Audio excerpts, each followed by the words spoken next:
Good morning students. MSc pre physics की classes में आपका सबका स्वागत है। Electronics, numerical method and computer programming हमारे पास जो पेपर था 4th नंबर वो चल रहा है, ठीक है। और इसमें हमारे पास यूनिट नंबर जो 2 है उसके जो शेष टॉपिक बचे हैं उनको हम रिवाइज कर रहे हैं या पढ़ रहे हैं। जिसमें आज का जो टॉपिक रहेगा वो रहेगा मोनोस्टेबल मल्टी वाइब्रेटर। कल हमने मल्टी वाइब्रेटर के बारे में पढ़ा था, आज हम मोनोस्टेबल मल्टी वाइब्रेटर के बारे में पढ़ेंगे, ठीक है।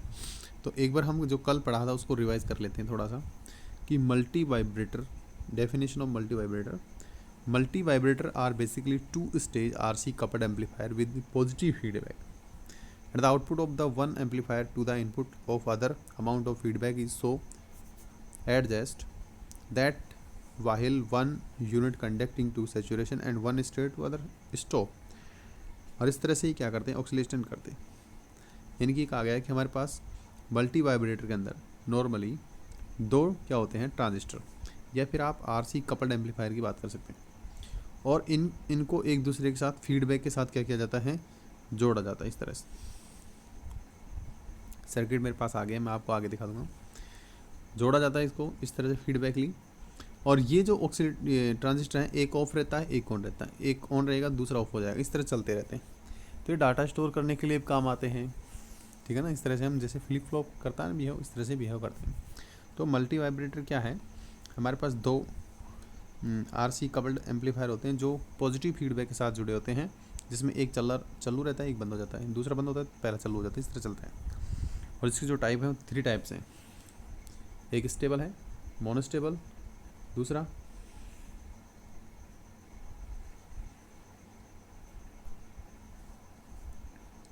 ठीक है। पहला कौन सा था, स्टेबल है, दूसरा है मोनोस्टेबल, और तीसरा है ये है बाइस्टेबल। ये है अपने पास बाइस्टेबल। तो हमने कल जो स्टेबल मल्टी वाइब्रेटर था उसको डिस्कस कर लिया था, जिसमें हमने उसकी डेफिनेशन लिखी थी। उस डेफिनेशन को एक बार और रिवाइज करेंगे ताकि आपको मोनोस्टेबल मल्टी वाइब्रेटर समझ में आए।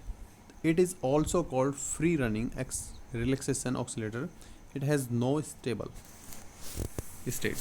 यहाँ पर देखो क्लियरली लिखा है, यहाँ पर कोई भी स्टेबल स्टेट नहीं होती, ठीक है। बट 2 क्वासी स्टेबल, तो यहाँ पर हमारे पास 2 कैसी रहती हैं, क्वासी स्टेबल स्टेट होती हैं। यहाँ पर आप ध्यान रखेंगे जो स्टेबल मल्टी वाइब्रेटर है उसमें स्टेबल स्टेट नहीं होती। जो स्टेबल मल्टी वाइब्रेटर है उसमें स्टेबल स्टेट नहीं होती, जबकि क्वासी स्टेबल स्टेट होती हैं। And will it keep oscillating continuously of on occurred with any external excitation, ठीक। और ये जो हैं वो कंटिन्यूसली क्या करते हैं, ऑक्सीलेट करते हैं। कंटिन्यूसली क्या करेंगे, ऑक्सीलेट करेंगे। In this circuit neither of 2 transistor reaches a stable state when one is on and other is off. इस तरह से बिहेव करेगा। And they continuously switch back to forth at a rate depending on the time constant RC। यानी कि जो RC यानी कि आपका जो रेजिस्टेंस है और जो कैपेसिटर है, RC मतलब है रेजिस्टेंस एंड कैपेसिटर का जो टाइमिंग होगा उस हिसाब से ये क्या करते हैं, अपने आप को स्विच ऑन और स्विच ऑफ करते हैं। जितने टाइम में करंट रेजिस्टेंस में और जो कैपेसिटर उसमें से क्रॉस होकर के जा कर के चार्ज करती है, उतने समय के बाद ये जो ट्रांजिस्टर अपनी स्टेट को चेंज कर लेते हैं और कंटिन्यूसली क्या करते हैं, ऑन ऑफ में रहते हैं। और एक ट्रांजिस्टर के कारण हमारे पास जो फेज चेंज होता है वो 180 डिग्री का होता है, ठीक है ना। तो 2 ट्रांजिस्टर होने के बाद हमारे पास यहाँ पर 360 डिग्री का फेज चेंज हो जाएगा। यानी कि जो सिग्नल जिस फेज में दिया था उसी फेज में हमारे पास सिग्नल मिलेगा, लेकिन सिग्नल की शेप अलग अलग हो सकती है, क्योंकि इसका यूज़ हम आरादंती यानी कि साटूथ वेव क्रिएट करने में या हम रेक्टेंगुलर वेव क्रिएट करने में काम में भी लेते हैं। तो फेज तो क्या रहेगा, सेम फेज का मतलब रहेगा इस तरह से। देखो कि यहाँ पर हमने कोई इस तरह से वेव दी है, तो इसका जो आउटपुट मिलेगा वो आपको यहीं से स्टार्ट मिलेगा। 0 से है तो 0 से स्टार्ट होगा, इस तरह से, इस तरह से, इस तरह से। जैसे ये रेक्टेंगुलर वेव है आपको, मिल रही है। तो जो स्टार्टिंग पॉइंट है ये स्टार्टिंग पॉइंट 0 से शुरू होगा इस तरह से। या फिर आपको साटुथ मिलेगा तो आपका जो आउटपुट होगा वो यहीं से शुरू होगा, लेकिन ऐसे चलेगा, ऐसे फिर ऐसे फिर ऐसे, इस तरह चलेगा।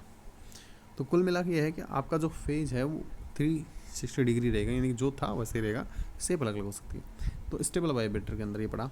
एक बार हम मोनोस्टेबल वाइब्रेटर की डेफिनेशन और देख लेते हैं। देखिए, it can be switched to quasi state. यहाँ पर आप देखोगे यहाँ पर केवल एक ही क्वासी स्टेट होती है और एक ही स्टेबल स्टेट होती है, stand by an external triggered plus. यहाँ पर ये भी ध्यान रखेंगे, यहाँ पर हमारे पास एक एक्सटर्नल ट्रिगर्ड प्लस लगाया जाएगा, but it return to stable condition after a time delay. और इसकी एक स्टेबल कंडीशन भी होगी, स्टेबल स्टेट भी होगी, कब?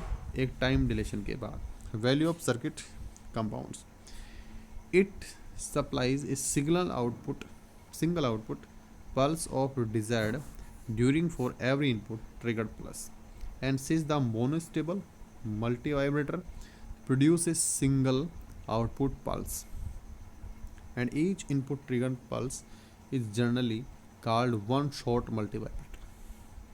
इसके अंदर एक ही ट्रिगर्ड है इसलिए इसको हम बोलते हैं one shot. It has one energy elements, यानी कि इसके अंदर केवल एक ही कैपेसिटर लगाया जाता है, जबकि इसके अंदर 2 कैपेसिटर लगाए जाते हैं। ठीक है, तो इसके बाद देखिएगा मोनोस्टेबल बाईस्टेबल अपने डेफिनेशन में नहीं है, लेकिन आपको मैंने कल पढ़ा दिया तो कोई दिक्कत नहीं है। स्टेबल हमने कल पढ़ा, हमने उसके बारे में पढ़ा और हमने सर्किट पढ़ा। तो इसके एक सर्किट को और देखेंगे एक बार, ताकि आपको अगला सर्किट समझ में आए। तो इसमें हमने क्या किया है, इसमें हमने 2 ट्रांजिस्टर लिए हैं, Q1 एंड Q2। ठीक है, इन ट्रांजिस्टर को हमने जोड़ा है RL2 से और RL1 से। इनका जो E पार्ट है उसको हमने ग्राउंड किया है, E वाले भाग को, इसको बोलते हैं कॉमन इमीटर। कॉमन इमीटर लगाने का कारण क्या था, क्योंकि ये फेज चेंज देना चाहिए, 180 डिग्री ये रहेगा, 180 डिग्री ये रहेगा, इसलिए इसको कॉमन इमीटर लगाया। यहाँ पर हमने 2 रेजिस्टेंस और काम में लिए हैं, R1 एंड R2। ठीक है, ये जो R1 R2 है ये कैपेसिटर C1 और C2 को चार्ज करते हैं, इनके थ्रू ये क्या होते हैं, चार्ज होते हैं। हमने स्टेबल मल्टी वाइब्रेटर की बात की थी, और स्टेबल मल्टी वाइब्रेटर में 2 एनर्जी एलिमेंट होते हैं, C1 और C2। साथ में ये एक दूसरे को फीडबैक देते हैं, एक दूसरे क्या देते हैं, फीडबैक। और यहाँ पर 2 क्वासी स्टेबल स्टेट होती हैं और स्टेबल स्टेट कोई सी नहीं होती, स्टेबल स्टेट कोई सी नहीं होती। अब यदि हमें मोनोस्टेबल बनाना है तो उसमें एक स्टेबल स्टेट होती है और एक मोनोस्टेबल होती है, सॉरी एक स्टेबल होगी और एक क्वासी स्टेबल स्टेट होगी। तो ऑब्वियसली बात है उसमें एक ये जो कैपेसिटर है वो नहीं होना चाहिए यहाँ पर ये कैपेसिटर नहीं होगा, लेकिन उसमें एक ट्रिगर्ड होगा। ट्रिगर्ड कहाँ लगाया जाएगा, जहाँ से हमने कैपेसिटर हटाया है उसी पे ट्रिगर्ड किया जाएगा इसको यहाँ पर, और यहाँ पर एक ट्रिगर्ड पल्स दिया जाएगा उसको, और साथ में इसको हम जोड़ेंगे एक और बैटरी की सहायता से, या इसको आप यहाँ पर एक रेजिस्टेंस लगा दिया जाएगा और यहाँ पर आपके पास एक VBB वोल्टेज लगा दिया जाता है, अप्लाई किया जाता है, ताकि इसको ट्रिगर्ड मिले। क्योंकि इसको फीडबैक तो मिलता है कैपेसिटर से और इसको फीडबैक नहीं मिलता, तो वो फीडबैक कौन देगा, ट्रिगर करके देंगे हम। तो उसके बाद इसका सर्किट कुछ इस तरह से होना चाहिए। ये हमने कल पढ़ लिया था इसकी डेफिनेशन। तो मोनोस्टेबल मल्टी वाइब्रेटर की बात करते हैं तो इसमें और उसमें केवल एक अंतर है, इसमें एक हमारे पास स्टेबल स्टेट होगी, स्टेबल स्टेट होगी, और एक क्वासी स्टेट होगी। ठीक, और एक ही क्या रहेगा, कैपेसिटर, एक कैपेसिटर रहेगा। तो कुछ ये इस तरह से दिखेगा। आप देखिए यहाँ पर आपके पास सेम वैसा ही है, ये RL1 है, ये RL2 है।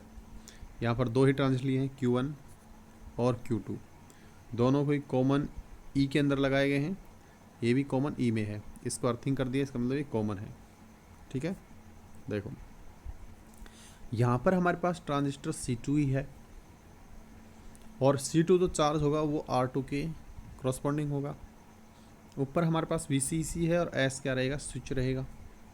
ठीक है, यहाँ पर कैपेसिटर की बजाय हमने क्या लगा दिया है, R1 लगा दिया है डायरेक्टली। जो R1 पहले यहाँ था उसको हमने यहाँ जोड़ दिया है, और ये जो पॉइंट है वो B रहेगा। ये हमारे पास आउटपुट है, आउटपुट, और आउटपुट की शेप तो हमने ऐसे प्लस दे करके निकाली। अब बात करते हैं, यहाँ पर कैपेसिटर नहीं है तो इसको फीडबैक कहाँ से मिलेगा, ठीक है ना। तो इसको फीडबैक देने के लिए हमने यहाँ पर एक फीडबैक सर्किट जोड़ा है ये, और यहाँ पर हमने ट्रांजिस्टर जोड़ दिया है C1। तो ये C1 जो है पहले जो यहाँ पर था और उसको यहाँ लगा दिया है, ठीक है ना। वैसे आपको ये C1 इस सर्किट के अंदर काउंट नहीं करना। ये जो C1 है ये केवल एक तरह से आप ये मान सकते हो कि कुछ टाइमिंग बढ़ाने के लिए, ट्रिगर की टाइमिंग बढ़ाने के लिए ऐसा दिया गया है। हालांकि ये सर्किट के अंदर एनर्जी स्टोर करने का कार्य नहीं करेगा। एनर्जी स्टोर, देखिए क्या हुआ थोड़ी सी समस्या हो गई। मैंने वीडियो को यहाँ से बंद कर दिया था और मुझे लगा कि वीडियो ऑन है, और मैंने बहुत सारा आगे पढ़ा दिया। अब मुझे पीछे पता नहीं लग रहा कि मैंने उसको कहाँ तक पढ़ाया, इसलिए थोड़ा बहुत आगे पीछे से हो जाए तो कोई दिक्कत नहीं है, आप फॉरवर्ड करके देख लेना, ठीक है ना।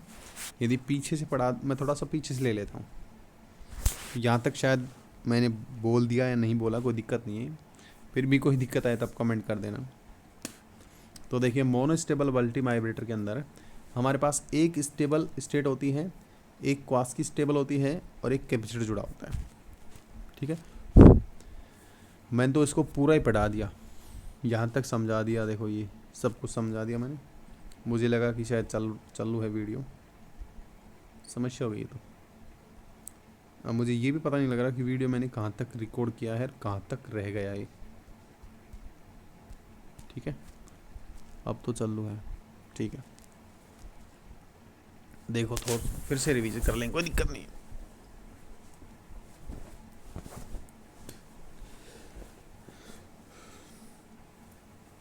तो यहाँ पर हमारे पास देखिए,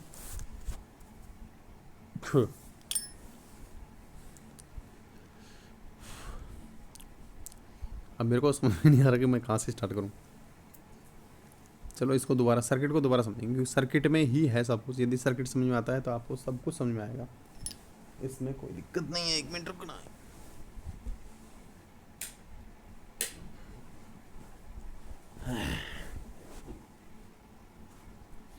देखो, तो हमने एक मोनोस्टेबल मल्टी वाइब्रेटर के लिए सर्किट तैयार किया है।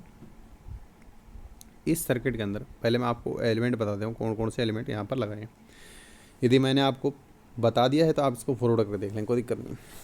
देखिए, यहाँ पर हमारे पास RL1, यहाँ पर हमारे पास RL1 है जो Q1 ट्रांजिस्टर के लिए लगाया गया है, जो VCC इसके थ्रू यहाँ पर आएगी। यहाँ पर एक इधर हमारे पास RL2 लगाया गया है जिसके अंदर VCC आएगी Q2 ट्रांजिस्टर के लिए। ये हमारे पास एक आउटपुट है। ठीक है, पहले जब स्टेबल हमारे पास मल्टी वाइब्रेटर था उसमें यहाँ पर हमने एक रेजिस्टेंस जोड़ा था R1, लेकिन वो रजिस्टर अब की बार हमने डायरेक्टली जोड़ दिया है। ठीक है, R2 जो है वो हमारे पास ट्रांजिस्टर C2 के लिए लगाया गया है ताकि उसको चार्ज कर सके। ठीक,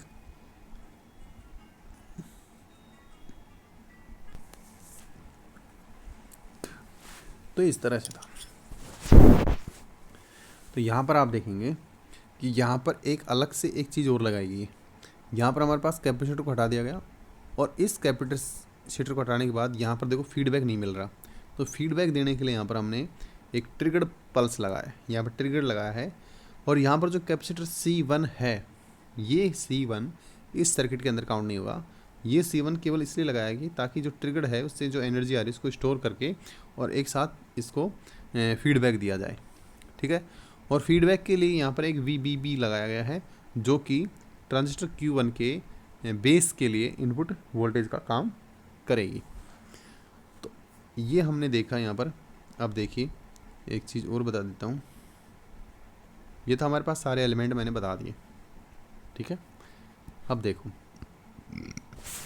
ए typical monostable multi monostable vibrator circuit है शो इन फिगर 5.23। तो ये आपको सर्किट दिखा रखा है, आपने देख लिया, सब कुछ मैंने बता दिया। उसके बाद देखिएगा, here the transistor Q1 is coupled to the base of Q2। तो जो ट्रांजिस्टर है वो कपल्ड किया गया है किसके साथ? बेस ऑफ Q2 को। तो Q2 का जो बेस है वो ट्रांजिस्टर Q1 के साथ कपल्ड किया गया। यहाँ पर देखो, as an stable multi vibrator.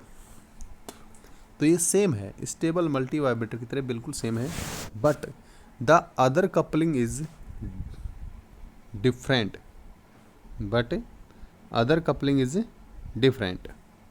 ठीक। इन दिस मल्टी वाइब्रेटर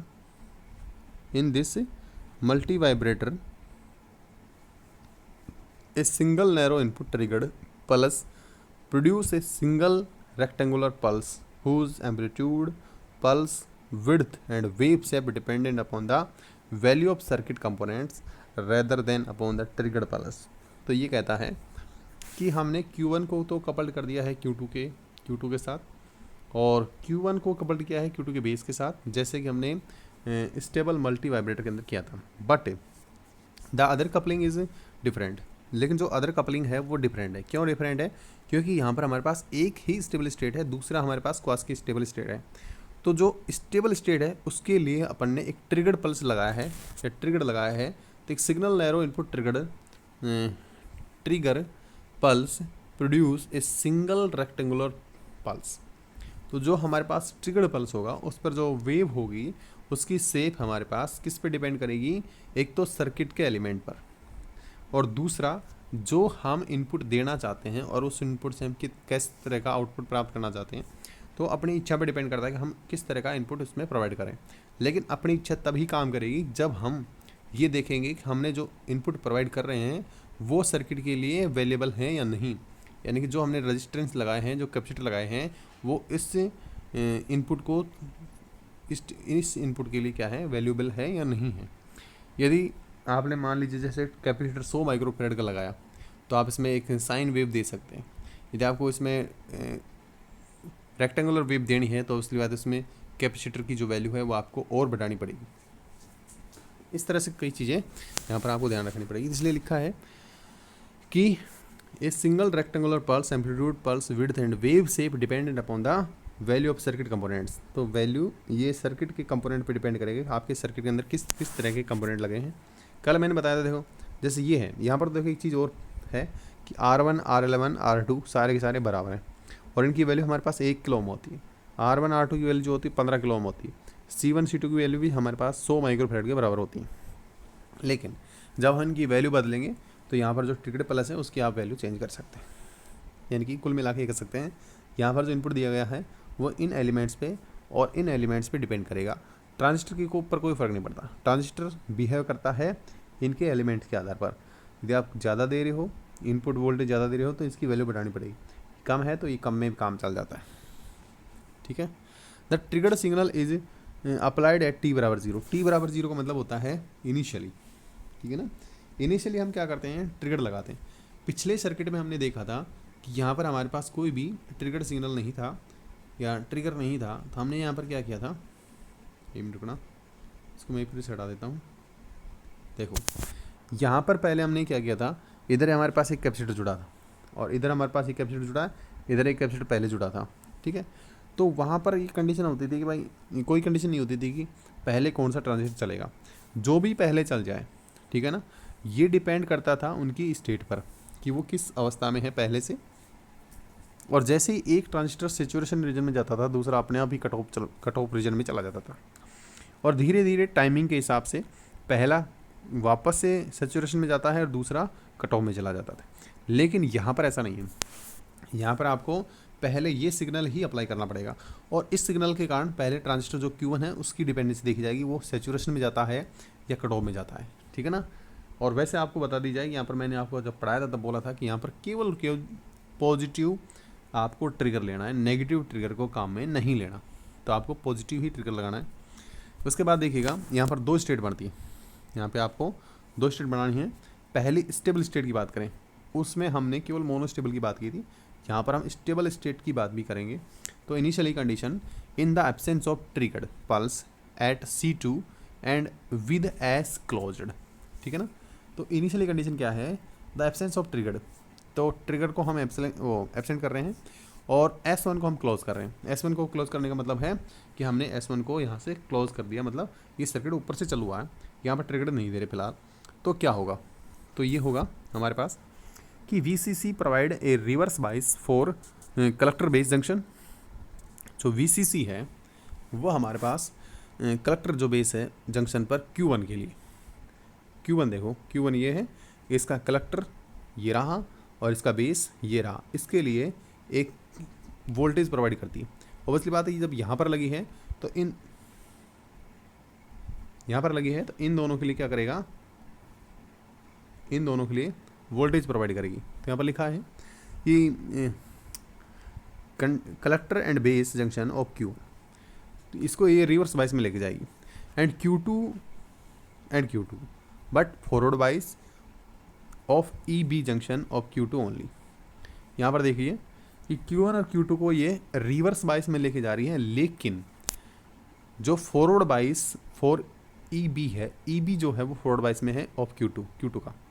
तो Q2 का जो EB है, E बोले तो ये रहा और B बोले तो ये जो है ये फॉरवर्ड बाइस में, इसलिए यहाँ पर ट्रांजिस्टर Q1 पर कुछ इफेक्ट पड़ेगा, Q2 जो है वो सैचुरेशन रीजन में चला जाएगा, ठीक। एंड VBB हमने जो एक्स्ट्रा लगाया है and R3 is reverse bias Q1 and keep cut off. तो यहाँ पर ये चलेगा फॉरवर्ड बाइस में और VB के कारण, और ये जो R3 है ये रिवर्स बाइस में होने के कारण यहाँ पर इस पे 0 वोल्टेज मिलेगा और एक कट ऑफ रीजन में चला जाएगा। तो सेम मल्टी वाइब्रेटर की तरह काम हो रहा है। ये हमारे पास ऑन स्टेट में चला गया है और ये हमारे पास ऑफ स्टेट में चला गया है, ठीक। और ये हमारे पास पहली स्टेबल स्टेट है। अब अपने पास क्या करना पड़ेगा, C1 charge to nearly VCC through the RL1 to ground by the low resistance path provide by the saturated Q2। तो C1 जो है वो चार्ज होना शुरू कर देगा। तो C1 जो है वो यहाँ पर हमारे पास चार्ज होगा, किस लिए होगा, क्योंकि यहाँ पर हमारे पास ये रिवर्स बाइस में चला गया, ये रिवर्स बाइस में, ये वाला पोर्शन रिवर्स बाइस में, ठीक है। और यहाँ पर हमारे पास हाई वोल्टेज, यहाँ पर लो वोल्टेज, तब ये चार्ज होना शुरू कर देगा। तो ये चार्ज होगा तो क्या होगा, चार्ज Q1 नियरली VCC के थ्रू, RL के through ground by the narrow low resistance path and provide by the Q2 को सैचुरेशन रीजन में ले जाएगा, ठीक। एंड ऐसे ही the initial stable state is represented by, तो इनिशियल स्टेट में क्या होगा, यानी कि जो स्टेबल स्टेट उसमें क्या मिलेगा अपन को, Q2 conducting at a saturation and Q1 is cut off for t equal to 0 means initially the circuit is stable with resistance Q2 and saturation and transistor Q1 off. As transistor Q2 is saturation, then differ voltage and current are expressed by S. तो ये बोला है कि यहाँ पर हमारे पास देखिए Q2 saturation में है और Q2 सैचुरेशन में है और Q2 सैचुरेशन में है, तो यहाँ पर Q1 क्या है, सॉरी Q1 जो है वो ऑफ है। तो उस अवस्था में हमारे पास जो वोल्टेज होंगी वो किस तरह से होंगी, देखो पहले ही देखो वीडियो काफ़ी बड़ा हो जाएगा, इसलिए मैंने यहाँ पर दूसरी स्टेट को समझाने की कोशिश की है। द क्वासी स्टेबल स्टेट, ये क्वासी स्टेबल स्टेट जैसे एज हमारे पास स्टेबल मल्टी वाइब्रेटर की तरह है, वो सेम रहेगी। When triggered plus is applied, यहाँ पर क्या होगा, ट्रिगर्ड जब अप्लाई किया जाएगा तो ये हमारे पास स्टेट मिलेगी। When we triggered plus is applied to Q1 through C2 and mono multi vibrator will switch to opposite unstable state। तो opposite का मतलब होगा कि Q2 तो कट ऑफ में चला जाएगा और Q1 क्या हो जाएगा, सैचुरेशन में। Then chain of circuit action as under। First देखिए, if positive triggered, दो तरह के होंगे, If a positive triggered pulse is sufficient amplitude, it will be over the collector base junction of Q1 and give it forward bias and hence Q1 will start conducting. तो यहाँ पर हमारे पास जो triggered है वो बेस और B E पर, ये कलेक्टर पर किसके ट्रांजिस्टर Q1 को फॉरवर्ड बाइस में लाने की कोशिश करेगा और Q2 जो है वो हमारे पास कंडक्टिंग यानी कि सेचुरेशन में रीजन में जाने की कोशिश करता है. And second, Q1 conducts its collector voltage falls due to voltage drop RL1. जैसे वो कंडक्टिंग होगा, ये कंडक्ट या सेचुरेशन रीजन में जाएगा तो यहाँ पर RL के थ्रू पॉइंट ए पर क्या होगा, वोल्टेज ड्रॉप होना शुरू कर देगा. वो ऐसे ही जैसे स्टेबल स्टेट के लिए पढ़ा था हमने, सॉरी स्टेबल मल्टी वाइब्रेटर के लिए पढ़ा था, सेम प्रोसेस होगी. यहाँ पर जे हमारे पास सेचुरेशन में जाएगा तो यहाँ से जो VCC है यहाँ से ड्रॉप होने लग जाएगी इस ग्राउंड के करस्पॉन्डिंग. जैसे यहाँ पर 0 पॉइंट होगा तो यहाँ पर ये 0 अप्लाई होगा, यहाँ पर 0 अप्लाई होगा तो ये क्या हो जाएगा, ऑफ अवस्था में. जैसे ही ऑफ होगा फिर से ये क्या करेगा, इसको चार्ज करेगा. चार्ज करने के बाद इसको सेचुरेशन रीजन में लेके जाएगा. लेकिन यहाँ पर जब ये इधर जाएगा तो यहाँ पर आपके पास कुछ भी नहीं है, फिर आपको ट्रिगर की आवश्यकता पड़ेगी. बस इतना सा फर्क है. ठीक है, लास्ट देखिएगा, बस जो मैंने बोला है वो लिखा है. Means that potential at a falls होगा negative going signal and the negative going signal, देखो ट्रिगर तो पॉजिटिव लिया गया है, ये ध्यान रखना. और मैंने पहले भी कहा था ट्रिगर को आप पॉजिटिव लेंगे. Negative going signal, signal negative हो सकता है. नेगेटिव सिग्नल का मतलब है आपके पास जो पल्स है उसका negative part. And the negative going voltage feed V2 of Q2 vice versa C1 is decrease and forward bias. तो C1 अपने पास डिक्रीज होगा और कब, जब ये फॉरवर्ड वाइस में होगा. As collector current Q2 start conducting potential of point B increase potential going positive going signal due to larger drop over RL2 and soon Q2 comes out conducting, यानी cut off चला जाएगा. Q2 किस में चला जाएगा, cut off में. The positive going signal at B is feed bias R1 to the bias of Q1 where it is increase its forward bias and further as Q1 conductor and more potential point at A and 0 potential होगा.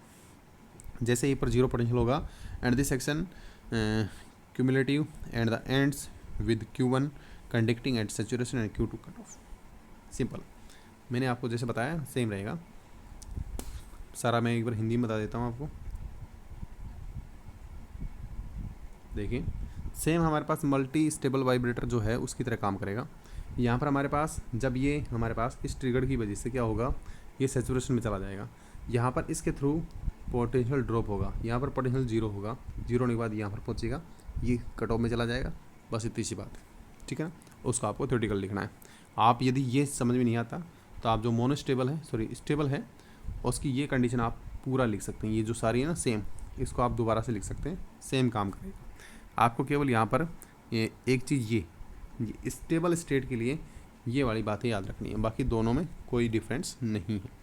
तो बात करेंगे आज के लिए इतना ही. और अगली टॉपिक में इससे अगला जो टॉपिक है आपको क्लैम्पर पढ़ा दिया है, ठीक है ना, और जो बचा हो उसको और पढ़ा देंगे. और सभी लोग ये बोल रहे हैं कि क्लासिकल, ठीक है ना, तो इसके जो टॉपिक बच रहे हैं उनको तो मैं पढ़ा रहा हूँ. यूनिट नंबर 2 और यूनिट नंबर 3 का जो भी टॉपिक रह रहा है उसको पढ़ा करके यूनिट नंबर 1 के जो ऑपरेशनल एम्पलीफायर है उसको भी मैं डिस्कस नहीं करूँगा. अपने पास टाइम बचेगा तो उसको डिस्कस करेंगे. यूनिट नंबर जो 3rd 4th है उसको, उसके लिए आपने बोल दिया कि आपको नहीं पढ़ना, कोई दिक्कत नहीं है. ठीक है ना, बाकी तो हम इसके जो टॉपिक हैं 2-4 बचे हैं उसको पूरा कर लेते हैं, उसके बाद फिनिश.